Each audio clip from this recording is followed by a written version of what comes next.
नमस्कार मित्रों और प्यारे बच्चों, हम लोग the Bihar teacher history maker group के अंतर्गत अब मेरा मोबाइल मेरी शिक्षा के तहत हम लोग अध्ययन कर रहे हैं। मैं पंकज कुमार वर्मा आपको जनसंख्या का आकार और वितरण को आज मैं बताने जा रहा हूं।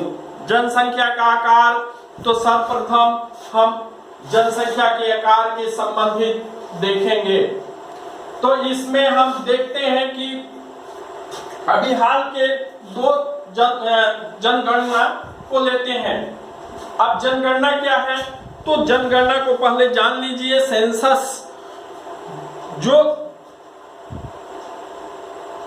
किसी भी देश के आर्थिक विकास और सामाजिक जानकारी हेतु यह जनगणना किया जाता है। लोगों की, जनता की गणना की जाती है कि हमारे यहाँ कितने व्यक्ति हैं, उसमें कितने पुरुष हैं, कितने महिलाएं हैं, कितने बच्चे हैं, कितने किशोर हैं, कितने प्रौढ़ हैं, कितने सामाजिक स्थिति से अच्छे हैं, कितने किस जाति के हैं। इन सारे चीजों का चूंकि संग्रह होता है, वह जनगणना के माध्यम से होता है। सर्वप्रथम भारत में जनगणना 1872 ईस्वी में अंग्रेजों के द्वारा कराई गई। उसके बाद 1881 से प्रति 10 वर्ष पर लगातार यह जनगणना होते आ रही है। मीन्स 1881 के बाद 1891, 1891 के बाद 1901, 1901 के बाद 1911, 1911 के बाद 1921। 1921 में ही मात्र भारत की जनगणना में ऋणात्मक वृद्धि हुई है। उसके बाद 1931, 1941, 1951, 1951 स्वतंत्र भारत की पहली जनगणना हुई थी। उसके बाद 1961, 1971, 81, 91, 2001 और 2011। तो 2001 और 2011 के कुछ आंकड़ों को हम लोग यहाँ देखेंगे। तो एक की जनगणना के अनुसार पहले हम देखते हैं, उसके बाद 2011 की जनगणना के अनुसार देखते हैं। तो 2001 की जनगणना के अनुसार भारत की जनसंख्या 102, 70, 15, 247 थी, जो बढ़कर 2011 में 121, 0, 19, 34, 22 हो गई। मीन्स 2001 में भारत की जनसंख्या 1,02,70,15,247 थी, तो वो 2011 में बढ़कर 1,21,19,03,422 हो गई। तो इस तरह हम देखते हैं कि भारत का जो क्षेत्रफल है दुनिया के 2.4% भाग है। दुनिया का क्षेत्रफल का 2.4% भाग भूभाग भारत का है, और जनसंख्या दुनिया की जनसंख्या का 17% है भारत में। मीन्स 2.4% क्षेत्रफल पर 17% जनसंख्या का दबाव है। आर्थिक संसाधनों पर इतने प्रतिशत जनसंख्या का हमारे यहाँ भार है। तो इस तरह हम देखते हैं कि यह जनसंख्या का जो वृद्धि है वो तीव्र गति से हो रही है। अन्य अलग अलग 11 की जनगणना अभी हाल की जनगणना है, यह 2021 तक वैध है। यह 15वीं देश की 15वीं जनगणना थी। उसके बाद जो 2021 की जनगणना का भी शुभारंभ 1 अप्रैल को गृह राज्य मंत्री श्री नित्यानंद राय के द्वारा प्रारंभ हो चुका है, उसका शुभारंभ हो चुका है, जो 1 अप्रैल से, चूंकि जनगणना 2 भागों में होता है।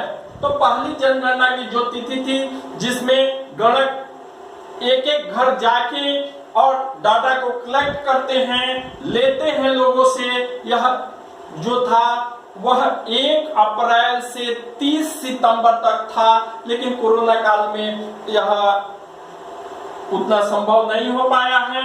दूसरा इसका काल जो 9 फरवरी से 28 फरवरी तक निर्धारित है 2021 में, जो अभी 2000 जनसंख्या वृद्धि और उसके आकार और वितरण पर देखते हैं, तो आकार तो हम लोग देख लिए कि भारत की जनसंख्या का आकार विश्व में जनसंख्या के मामले में भारत दूसरे स्थान पर है, इससे बड़ा चीन है। लेकिन क्षेत्रफल के मामले में यह जो हमारा देश है वह क्या 2.4% क्षेत्रफल भूभाग को रखता है, और यहाँ 17% जनसंख्या का दबाव है, जिसमें हम देखते हैं कि वितरण में देखते हैं कि जो मैदानी क्षेत्र के राज्य हैं उस पर काफी दबाव है।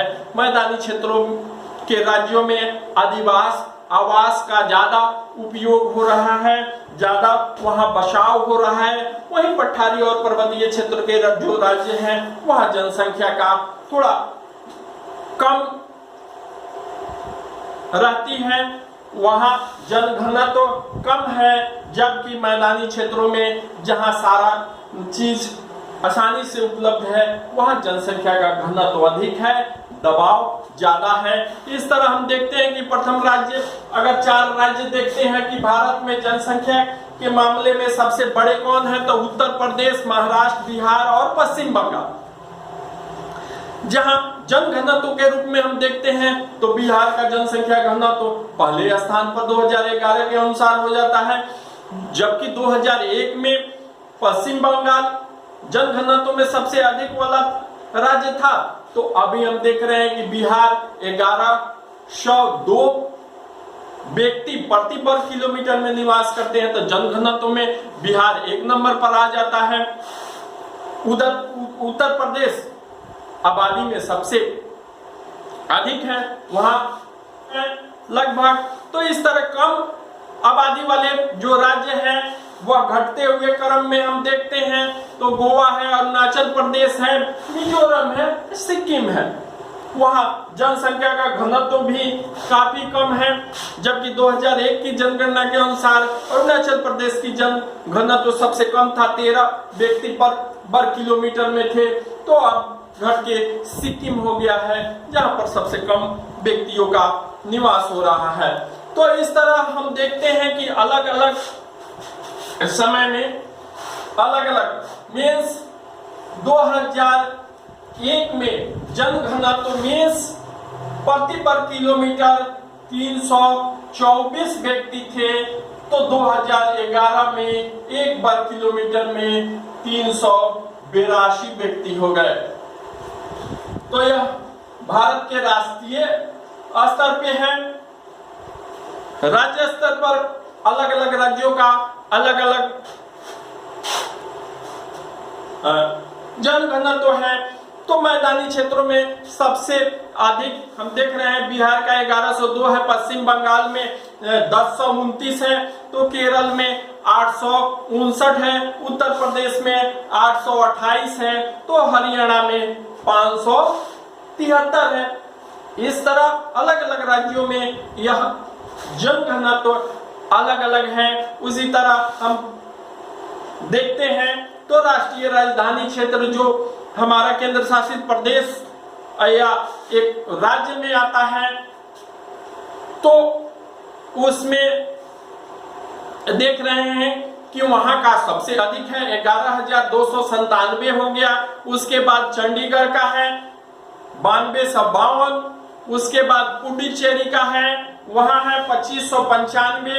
इस तरह अलग अलग राज्यों में हम देखते हैं कि जनघनत्व काफी क्षेत्रफल कम है और जनसंख्या का अत्यधिक दबाव है। तो इस सारी चीजों को देखने पर हम यही कहते हैं कि जो भी मैदानी क्षेत्र है जहां पर तीव्र गति से औद्योगिकरण हुआ है, उसका परिवहन, स्वास्थ्य, शिक्षा और चिकित्सा की अधिक जहां पर विस्तार हुआ है वह जनसंख्या का घनत्व भी अधिक हुआ है, वहां पर बसाव भी अधिक हुआ है। वही पठारी और पर्वतीय क्षेत्रों में हम देखते हैं जहां पर रास्ते दुर्गम हैं, जहां पर कम विकास हुआ है, तो उन क्षेत्रों में जनसंख्या भी विरल ही मिलती है। और इस तरह आज के अध्याय में इतना ही, फिर मिलते हैं अगले वीडियो में। धन्यवाद।